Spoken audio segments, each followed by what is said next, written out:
જેમના શુભ આશીર્વાદ આપણને હર હંમેશ પ્રાપ્ત થયા જ કરે છે એવા વડતાલ પીઠાધિપતિ આચાર્ય શ્રી રાકેશ પ્રસાદજી મહારાજ,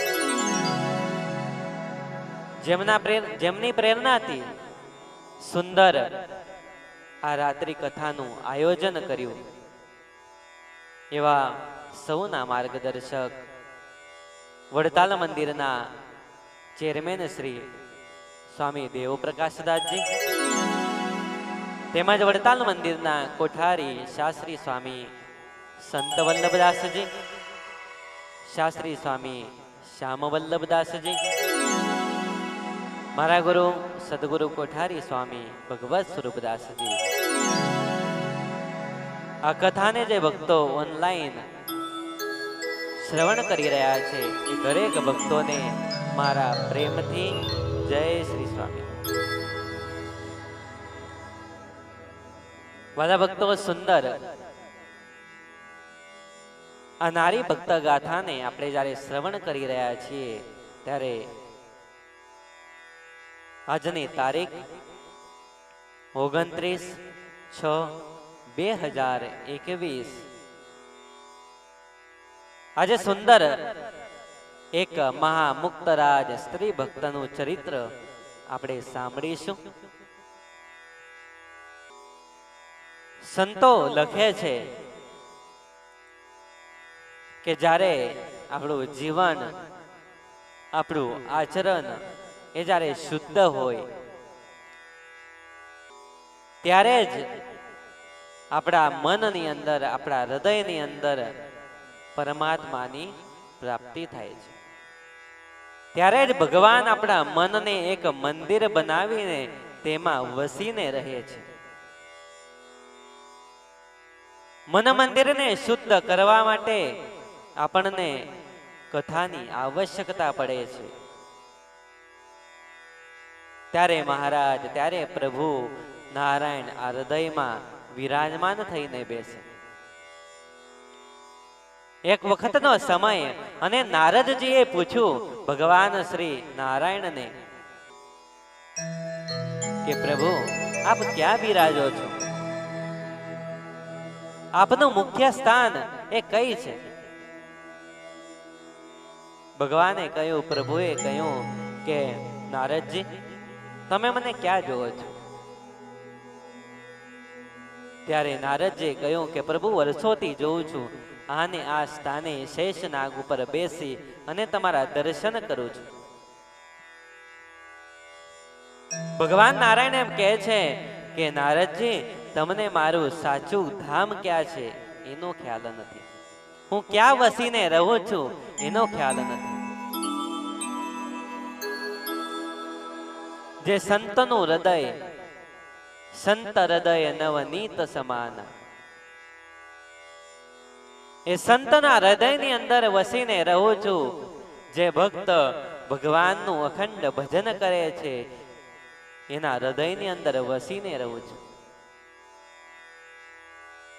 કણ કણની અંદર ભગવાનનો વાસ રહેલો છે એમ આપણે કહીએ છીએ, પરંતુ ભગવાને એમ કહ્યું નારદજીને કે મારો વાસ, મારો સાચો ભક્ત હોય એના હૃદયની અંદર મારો વાસ છે. जब तुम आयो जगत में जग हसे तुम रोय, ऐसे करणी कर चलो तुम हसे जग रोय. આ જગતની અંદર આવી અને શું કરવું છે? એવું કરવું કે આપણને આખું જગત યાદ કરે. આપણે એવું કરવું કે આખું જગત આપણને યાદ કરે. नारद मेरे संत से अधिक न कोई, नारद मेरे संत से अधिक न कोई.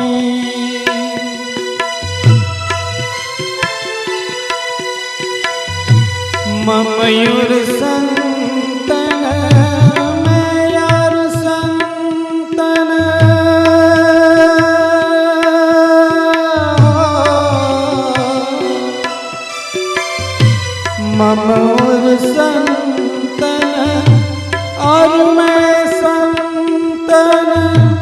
વાસ કરું સ્થિર હોય નારદ મેરે સંત સે અધિક ન કોઈ નારદ મેરે સંત સે અધિક ન કોઈ. ભગવાન એમ કહે છે કે નારદજી, મારા સંતથી કોઈ મોટું નથી. મારા સંતની અંદર એટલી શક્તિ છે કે ભગવાન ઓળખાવી શકે છે, ભગવાનને પમાડી શકે છે. મારા સંતથી આ જગતની અંદર કોઈ મોટો નથી, કોઈ અધિક નથી. કમલા મેરો કરત ઉપાસન માન ચપળતા ધોઈ. કમલા મેરો કરત ઉપાસન માન ચપળતા ધોઈ. યદ્યપિ વાસ દિયો મયુર પર, યદ્યપિ વાસ દિયો મયુર પર, સંત સમ નહીં સોઈ. સંત સમ નહીં સોઈ નારદ મેરે સંત સે અધિક ન કોઈ નારદ મેરે સંત સે અધિક ન કોઈ. નારદજીને ભગવાન કહે છે કે હું સંતના હૃદયની અંદર રહું છું. જ્યારે આપણે જે કઠલાલ ગામના લક્ષ્મીબા એના હૃદયની અંદર ભગવાન સ્મરણ કરીને રહે છે. કારણ કે જેનું શુદ્ધ આચરણ છે, જેના નિયમો એ દ્રઢતાથી એનું પાલન કરે છે. લક્ષ્મીબાના પ્રસંગથી આપણને બહુ મોટો બોધ મળશે. આપણું ઘર આપણે સ્વચ્છતા રાખીએ તો ભગવાન ઘરમાં પધારે છે. લક્ષ્મીમાં દરેકને શીખવાડે છે કે જેમ આપણું ઘર પવિત્ર કરીએ છીએ તેમ શુદ્ધ આચરણ જો કરશો ને તો ભગવાન રાજી થશે. કોઈક બેને લક્ષ્મીબાને પૂછ્યું છે કે બાઈ, કેમ તમને ભગવાન વશ થઈને બેઠા છે? તમને ભગવાનના દર્શન થાય છે, અમને કેમ થતા નથી? લક્ષ્મીબાઈએ સુંદર જવાબ આપ્યો કે ભગવાન તો દરેકને દેખાય છે, પરંતુ એની જે આંખો છે ને એ આંખોને શુદ્ધ કરવી પડે. આપણા જીવનમાં આપણે શુદ્ધ થવું પડે, ત્યારે ભગવાન આપણને દેખાય છે. કઠલાલના આ લક્ષ્મીબા પાદરના કુવે પાણી ભરવા આવતા. બીજી કઈક પણિયારો એ પણ પાણી ભરવા આવે. પરંતુ એ જ સમયે લક્ષ્મીબા કહેવા લાગ્યા કે અરે રે ભાઈઓ, જરાક તો ધર્મ પાડો. આ ગાળ્યા વિનાનું જળ પીને કયા રોગને આમંત્રણ આપો છો? આજે કાળ ચાલી રહ્યો છે, કોરોના કાળ, એ કાળે આપણને સ્વચ્છતા રાખવાનું શીખવાડ્યું છે. આપણે જેમ તેમ આપણા ઘરની અંદર રહીએ છીએ, માખીઓ આવે છે, મચ્છર આવે છે. આપણું ઘર સ્વચ્છ નથી એટલે આપણે રોગને આમંત્રણ આપીએ છીએ. એ કાળ આપણને શીખવાડે છે કે શુદ્ધ થઈ જાઓ. શુદ્ધ થશો ને તો આ કાળ વહેલો વહેલો જતો રહેશે. ત્યાં લક્ષ્મીબાઈ એમ કહે છે કે અરે રે જરાક ધર્મનું પાલન તો કરો. આ ગાળ્યા વિનાનું જળ પીવો છો, એમને એમ ભરી જાઓ છો. આ અમૂલો માનવ અવતાર મળ્યો છે તો ધર્મ સાચવવામાં ક્યાં મહેનત કરવાની છે. આવી આળસ ન રાખશો. ઘણી વખત આપણે આળસ કરી અને આપણું આચરણ એ શુદ્ધ રહેતું નથી, આપણી ક્રિયા એ શુદ્ધ નથી રહેતી. આપણે વિચારવા ને વિચારવા એમ વિચાર કરી બેસીએ કે આ જે કહી કરીએ છીએ એ તો કાલે થશે, કંઈક સાચું કરવાનું થાય તો એ તો આવતીકાલે થાય.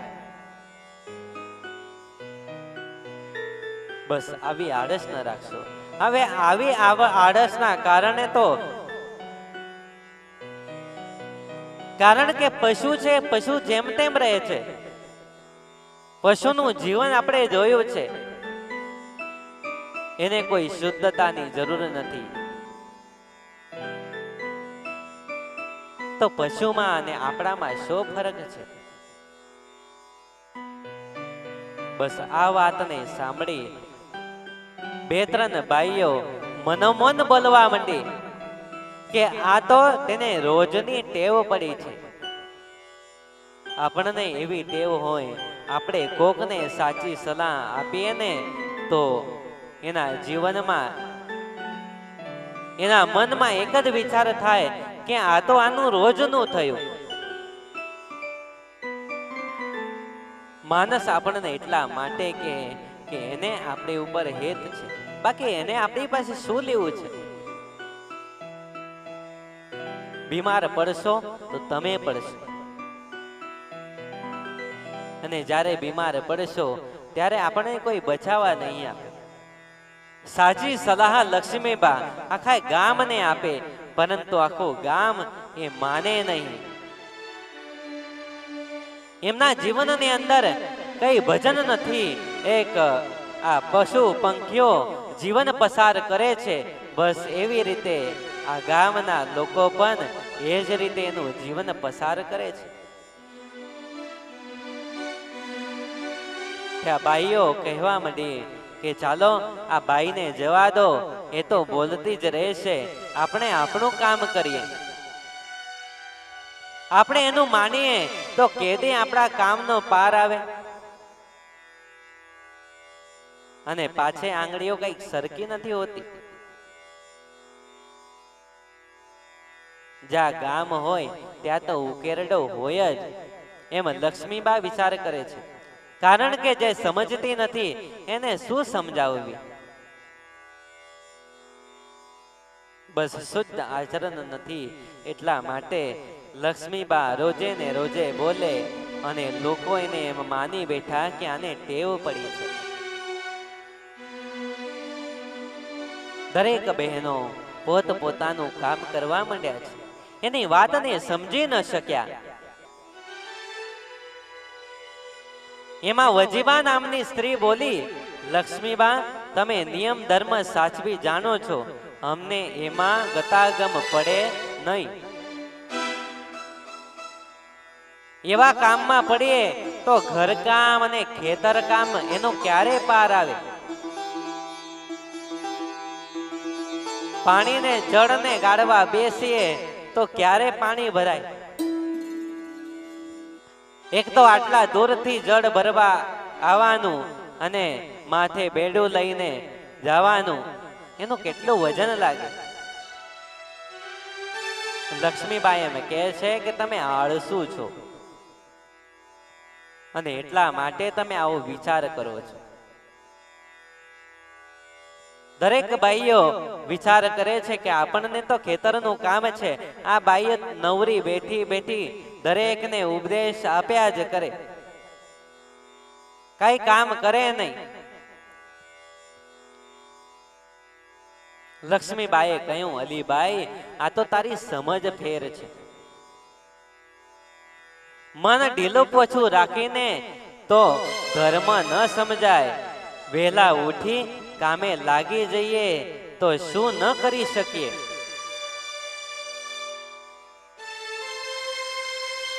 સ્વામી વિવેકાનંદ કહેતા કે વહેલા ઉઠી અને પોતાના કામે વળગી પડવું. એ ધ્યેય રાખીને આપણે જ્યારે ચાલીએ ને ત્યારે આપણા જીવનની અંદર આપણે સફળ થઈએ. સફળ થવાનો માર્ગ મોટો ઉપાય હોય તો આ એક છે, વહેલું ઉઠવું. આપણે તો કેટલા મોડા ઉઠીએ, આપણે રાજાશાહી છીએ એમ માની અને 9-10 વાગે ઉઠીએ. એમાંય શાંતિથી ઉઠી અને પોતાના પત્ની ઉપર ઓર્ડર રાખી સવાર થાય એટલે ચા. શાસ્ત્રોની અંદર કહ્યું છે કે સૂર્યોદય થાય અને પછી જો ઉઠીએ તો એ અસુર કહેવાય. સૂર્ય ઉગે એ પહેલા પૂજા થઈ જાય તો એ પૂજાનું ફળ આપણને પ્રાપ્ત થાય. વહેલું ઉઠશો તો આપણું આ મન શુદ્ધ થશે. વહેલા ઉઠશો તો આપણને સ્ફૂર્તિ મળશે. તમે એકવાર વહેલા ઉઠી જો અને એકવાર મોડા ઉઠી જો, શું એમાં ફરક પડે છે એ બહુ સમજવાની વિચાર. તમે જ્યારે વહેલા ઉઠશો ને અને આપણને એ જે સ્ફૂર્તિ મળે એ સ્ફૂર્તિ મોડે ઉઠવાથી નથી મળતી.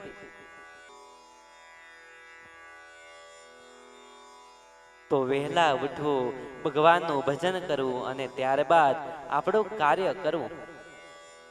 લક્ષ્મીબાઈ એમ કહે છે કે આપણે થોડા વહેલા ઉઠી અને નિયમોનું પાલન કરીએ તો પછી આપણને ક્યાં જવાની જરૂર છે, આપણને ક્યાં મોડું થાય છે.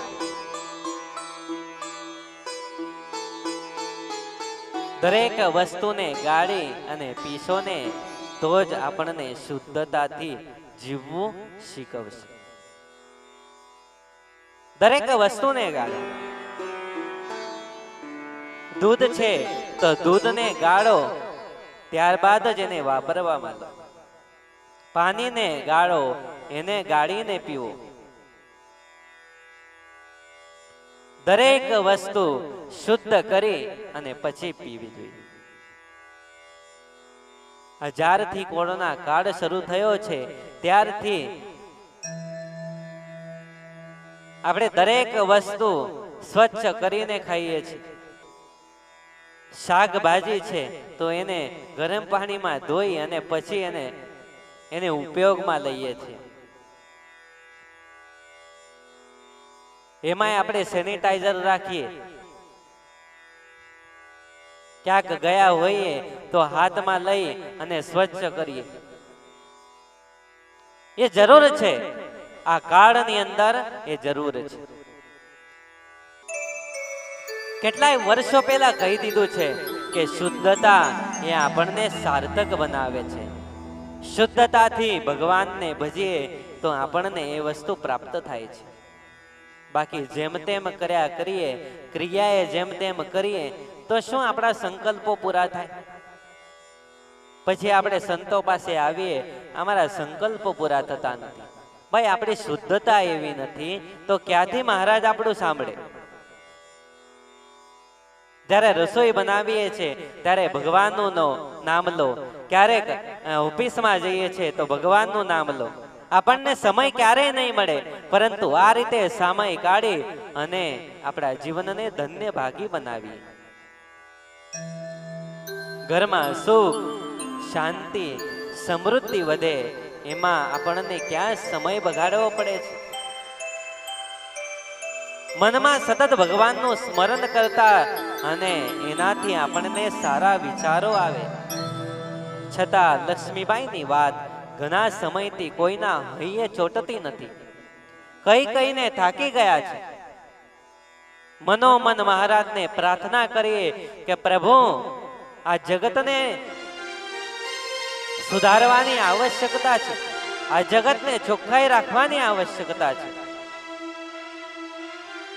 પ્રાર્થના કરીને મહારાજને કહે છે કે પ્રભુ, આપ કઈક એવો ચમત્કાર કરો કે આખોય ગામ એ નિયમની અંદર ચાલે, ધર્મ પાડે અને શુદ્ધતા રાખે.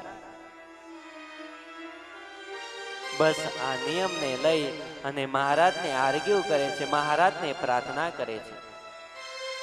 મહારાજે પ્રાર્થનાને સાંભળે, પરંતુ ક્યારે આપણું મન શુદ્ધ હોવું જોઈએ.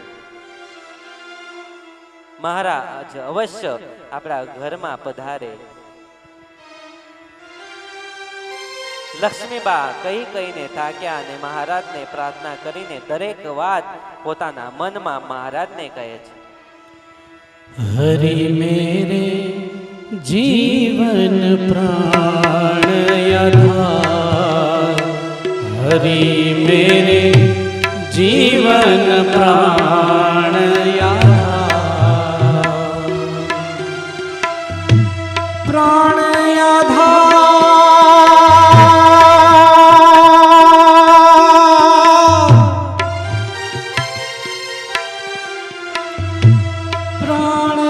आधार,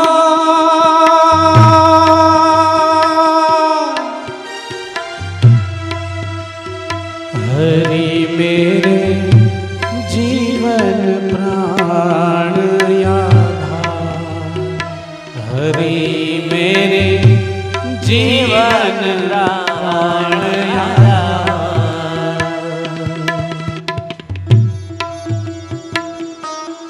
પ્રભુ વગરનું જીવન એ નકામું જીવન છે. જેમ પશુનું જીવન હોય એવું આપણું જીવન થઈ જાય છે.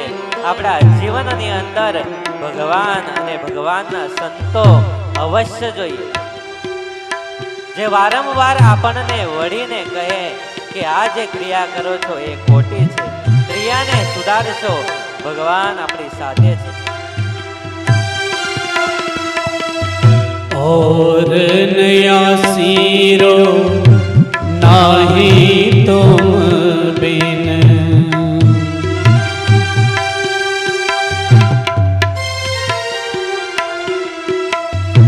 और नया सिरो नाही तुम बिन,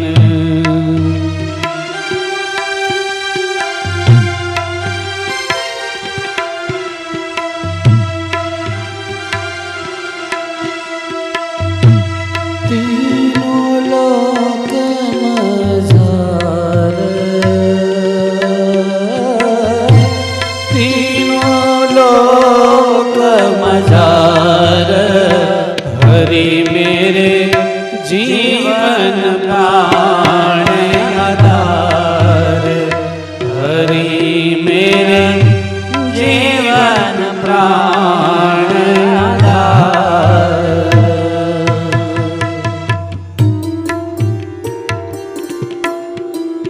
લક્ષ્મીબા ભગવાનને પ્રાર્થના કરીને કહે છે કે પ્રભુ વહેલા વહેલા પધારી અને આ ગામને સાચો ઉપદેશ કરો. અરે આ ગામની અંદર કોઈ સત્સંગી નથી, કોઈ ભગવાનનું ભજન નથી કરતું. આ ગામને સુધારવાનો ઉપાય તમારી પાસે છે અને એટલા માટે જ હું તમને અહીંયા બોલાવું છું. आप बिना मोही कछु न सुहावे, આપ વિના મોહી કछु ન સુનાવે, आप बिना मोही कछु न सुहावे, આપ વિના મોહી કछु ન સુહાવે. निरखो सब संसार, हो निरखो सब संसार, हरि मेरे जीवन प्राण आधार, हरि मेरे जीवन प्राण आधार. मीरा कहे मैं दासी रावरी, मेरा कहे मैं दासी रावरी,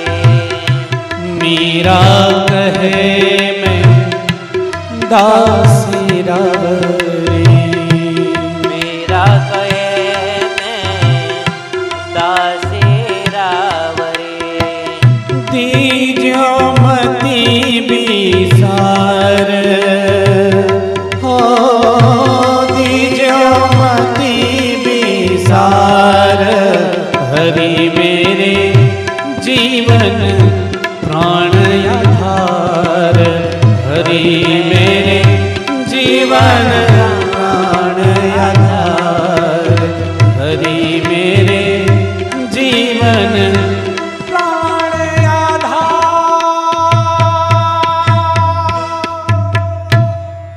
પ્રભુને પ્રાર્થના કરી છે લક્ષ્મીબાઈ. લક્ષ્મીબાઈની વાત આ નથી માનતા, પરંતુ જ્યારે મનુષ્યને પસ્તાવો થાય છે ત્યારે એ આપોઆપ ભગવાનના શરણમાં થાય છે, એ ક્રિયાને પાડવા માંડે છે.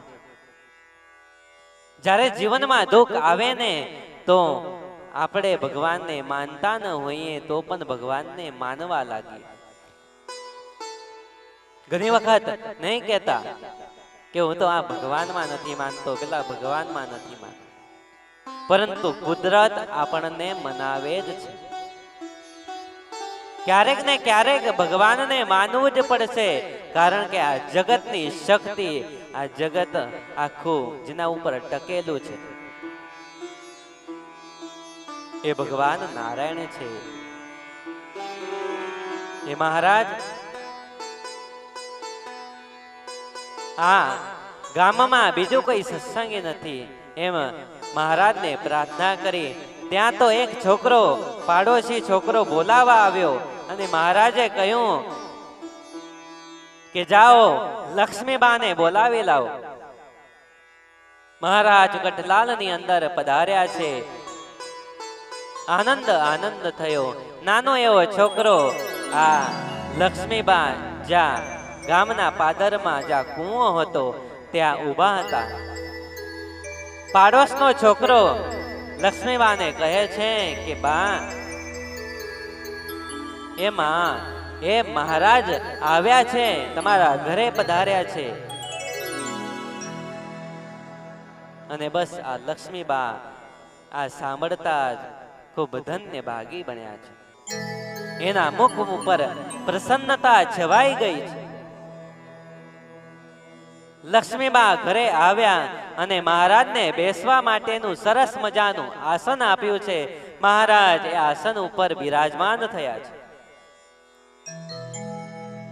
સરસ લક્ષ્મીબાએ એ જળ લાવી ગાડી અને મહારાજને જળ આપ્યું છે. ત્યાં મહારાજ કહે, બોલો લક્ષ્મીબા, શું યાદ કર્યા મને? ત્યાં લક્ષ્મીબા કહેવા માંડ્યા, અરે મહારાજ, તમને તો આ જગતની બધી જ ખબર હોય, ક્યાં શું થાય છે, ક્યાં શું ચાલી રહ્યું છે. પડે પડની ક્ષણે ક્ષણની તમને ખબર છે. મહારાજ એવું કંઈક કરો કે આખો ગામ સત્સંગી થાય અને એને સારો માર્ગ દેખાય. આ ગામની અંદર ઘણા સમયથી હું રહું છું, દરેકને ઉપદેશ આપું છું, શાસ્ત્રનું જ્ઞાન આપું છું, પરંતુ કોઈ અહીંયા સત્સંગી થતોય નથી અને સારો માર્ગ એને દેખાતોય નથી. પરંતુ તમારી જો કૃપા થાય ને તો આ આખો ગામ સત્સંગી થાય. બસ એ વખતે લક્ષ્મીબાને સારા એવા વિચાર આવ્યા છે.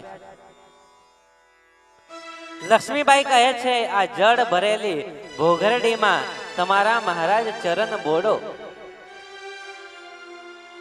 એ જળનું એ કુવાનું જળ ભરી અને આ લક્ષ્મીબાઈ ત્યાં બેઠા છે. મહારાજની સમક્ષ આ ભોગરડી ધરીને બેઠા અને મહારાજે કહ્યું કે બાઈ આવો સુંદર જવા વિચાર તમારા કે આખા ગામને સત્સંગી કરવાનો જે સંકલ્પ તમે લીધો, બસ એનાથી હું બહુ પ્રસન્ન થયો. મહારાજે ભોગરડીમાં પોતાનો પગ, પોતાના ચરણારવિંદ એમાં બોળ્યા છે. મહારાજ આજે આ જળને તમે પવિત્ર કર્યું છે, એનાથી દરેકની જે મતિ છે એ એના વિચાર છે શુદ્ધ થશે અને તમારું ભજન કરશે, આ ગામ સુધરી જશે, આખું ગામ સત્સંગી થશે. સત્સંગી બને મારા પિતા. ઘરમાં કોઈ નિયમ ધર્મ પાળતા નથી અને જેમ તેમ પશુની જેમ દિવસો વિતાવે છે. મહારાજ એ તો કઈ જીવન છે? આ તમારી કૃપા થઈને હવે આખો ગામ પ્રસાદીનું થશે. તમ વિના નાથ ત્રિલોક માહી,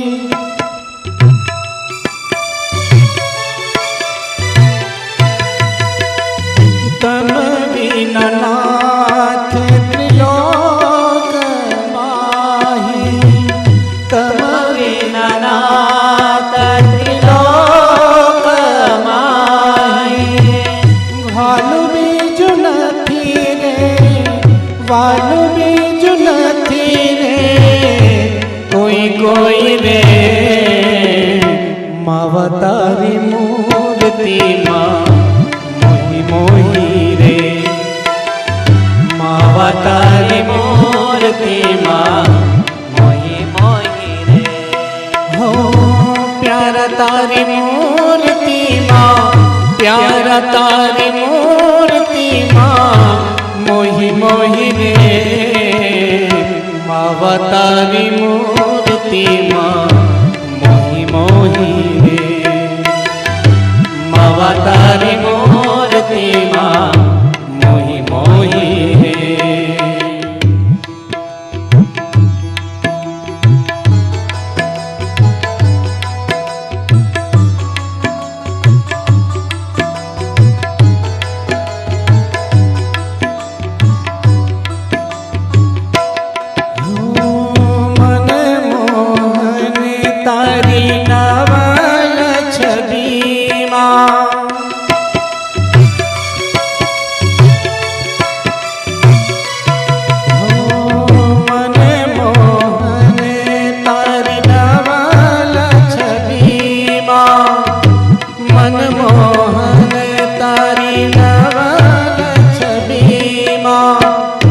રહી છું ચિતડો, રહી છું ચિતડો, પ્રોઈ પ્રોઈ રે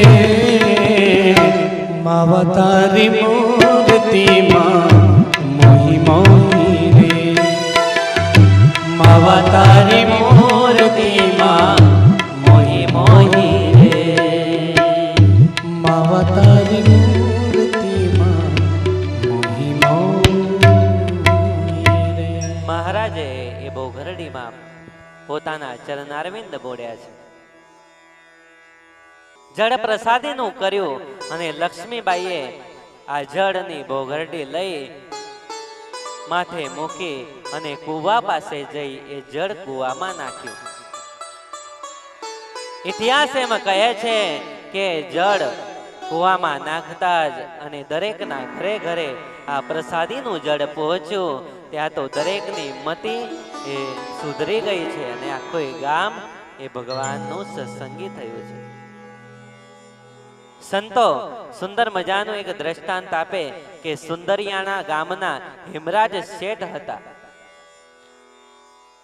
વૈષ્ણવ સંપ્રદાયને માનતા હતા, પરંતુ ગામની અંદર ભગવાન શ્રી સ્વામિનારાયણ આવે તો એના પગે લાગવા ન જાય. સ્વામિનારાયણ ભગવાન સંવંત 1864 સાલમાં દોસા ભગતને ત્યાં પધાર્યા. ત્યાં વૈષ્ણવ સમાજમાં હિમરાજ શેઠ કરીને રહેતા તેમના બે દીકરાઓ વનાશા અને પુંજાશા. આ બે દીકરાઓ એ પણ ભગવાનને ન માને, પરંતુ એમની પાસે બેસેલા એક ભક્તએ કહ્યું કે ગામમાં સ્વામિનારાયણ આવે છે. આ નામ સાંભળતા જ એમને કહ્યું કે ચાલો આપણે દર્શન કરવા જઈએ. પરંતુ વનાશા અને પુંજાશા એમ કહે છે કે જો એ સ્વામિનારાયણ સાચા હોય તો મારો સંકલ્પ પૂર્ણ કરે. જો હું ત્યાં જઉં અને મારા નામથી મને બોલાવે, એના ચરણાર વિંદની અંદર એ 16 પ્રકારના ચિહ્નો છે, એ ચિહ્નોના મને દર્શન થાય તો હું એમ માનું કે સ્વામિનારાયણ એ સાચા. ભગતે કહ્યું છે કે ભક્તો ચાલો તો ખરા, અમારા ભગવાન એ સંકલ્પોને સિદ્ધ કરે છે, એટલા માટે તમે ચાલો. બે ભક્તો ગયા છે. જ્યાં દરબાર ઘરની અંદર પ્રવેશ કર્યો ને ત્યાં મહારાજે એમ કહ્યું કે આવો વનાશા, આવો પૂંજાશા. ભક્તોને એમ થયું કે ઓહો, આ તો અલૌકિક છે. મહારાજ તો આમ પગ લાંબા કરીને બેઠા છે, તેથી કરીને એમના પગના ચરનાર વિંદના દર્શન થયા છે. આ બે સંકલ્પો પૂર્ણ થતા અને મહારાજ પાસે કંઠી બંધાવી અને સત્સંગી થયા છે. મહારાજ અને સંતો આ સત્સંગમાં રહી અને દરેકને સત્સંગી બનાવ્યા છે, દરેકને સાચો માર્ગ બતાવ્યો છે, સાચું જ્ઞાન આપી અને સત્સંગી બનાવી અને પોતાના સ્વરૂપનો મહિમા સમજાવી એને અંતકાળે પોતાનું ધામ આપે એવા દયાળુ આ ભગવાન શ્રી સ્વામિનારાયણ હતા. લક્ષ્મીબાના કારણે આજે આખો ગામ સત્સંગી થઈ અને જીવનને ધન્ય બનાવ્યું. આપણા થકી પણ જેવા આ લક્ષ્મીબાના એવા ગુણ હતા, એવા જ ગુણ આપણામાં પણ આવે એવા વડતાલવાસી શ્રી લક્ષ્મીનારાયણ દેવના ચરણોમાં પ્રાર્થના કરી આજની આ કથાને આપણે ભગવાનના નામ ઘોષ સાથે અહીંયા જ પૂર્ણ